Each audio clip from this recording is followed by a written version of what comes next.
Hello and welcome to my review of the Yamaha XJ6s Diversion. This review is only a short review really. It's to support the other great reviews that are already on YouTube, but one of the consistent questions I see being asked by people is about A2 restriction, how this affects the bike, what it's like, what actually happens with the bike, etc. And the other being the ULock storage, which is under the seat. Yamaha goes on about the ULock storage under the seat, saying how what a great feature it is. So I will actually show you what that's like and what you can actually get in there. So without further ado, the first thing I shall show you is the A2 restriction. Now if I come around the other side, the throttle side, of course this is the throttle, and attached to that is a cable, as you may or may not know, and that really attaches down here to your fuel injection system, which is up inside under the tank there. And on that cable is a piece of metal, which really determines how far the cable can actually move. Now that is replaced by the A2 restriction piece of metal, and you are given one of these. This is the original piece of metal that was on the cable, which allowed the cable to move freely. Sorry about the glare, it's a lovely sunny day here in Britain for the first time in ages.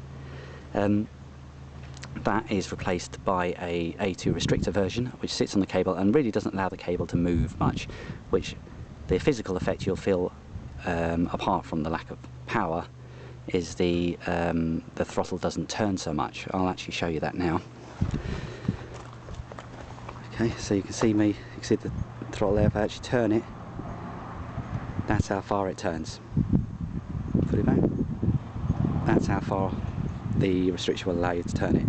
There's no changing of the settings in any computer or any chips on the ECU, anything. That is it. It's just a physical restriction of the cable moving. Now when you are able to ride a bike unrestricted, they'll put this back on as long as you have it.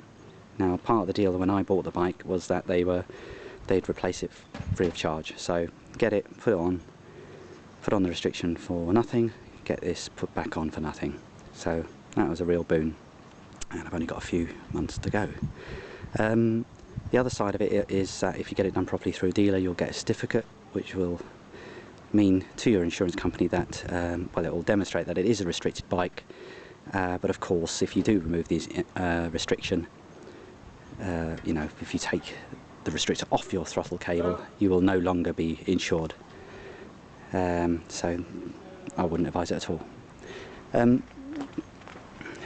Okay, so the other thing I promised to show you is the ULock storage. Right, so the ULock storage, let me get my key, I will need that.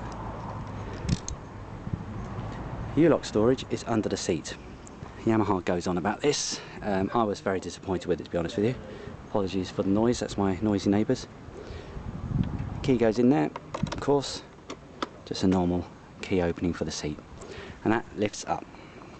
Right, so I'm going to rest it up against the tank. It's on the side stand, so hopefully it won't slide off.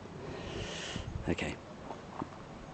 Oh, you do get a centre stand with the S version, the non-naked version of the XJ6, so this is just on the side.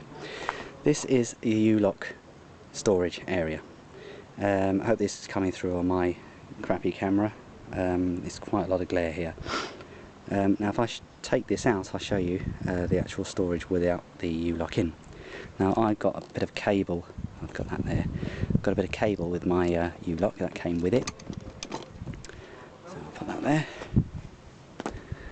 And I've also got the main part here.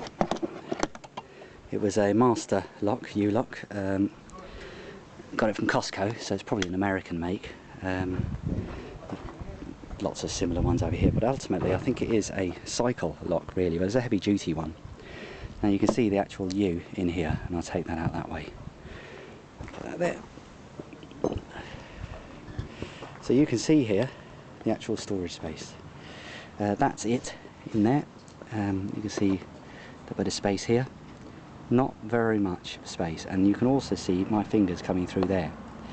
Now I was a bit uncomfortable with anything smaller being put in there. I mean, for instance, I've got this is a disc lock, a bit of weight to it.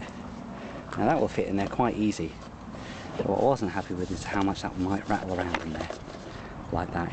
Didn't really feel very secure. Whether or not that will have any impact on anything, I don't know, but I wasn't very comfortable with that. So anyway, hopefully that shows you the space that you have available. What we've also got here is a helmet lead and hook.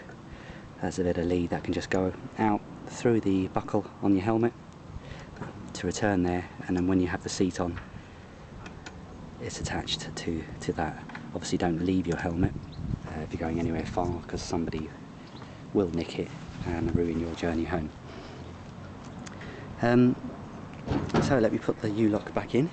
I can show you that going back in. Just the normal U going back in there. Slide up easy, quite up there.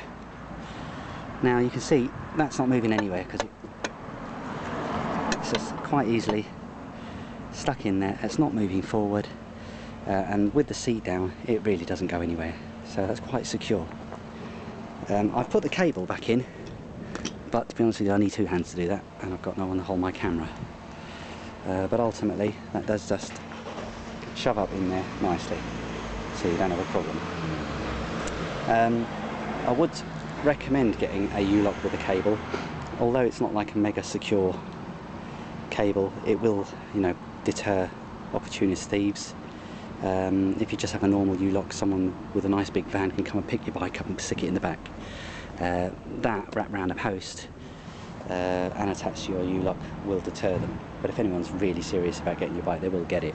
So all you can really deter against is opportunist thieves. Then of course you've got the main part of the lock, which you can either slip into that part of the compartment where you get a bit of movement. What I prefer to do is that, and use the cleats here, which really holds it down, and that's not moving anywhere, and you get the seat down quite easily with that, as you saw when I lifted it up. So that's really the review of the Restrictor and the ULock. I hope that was helpful.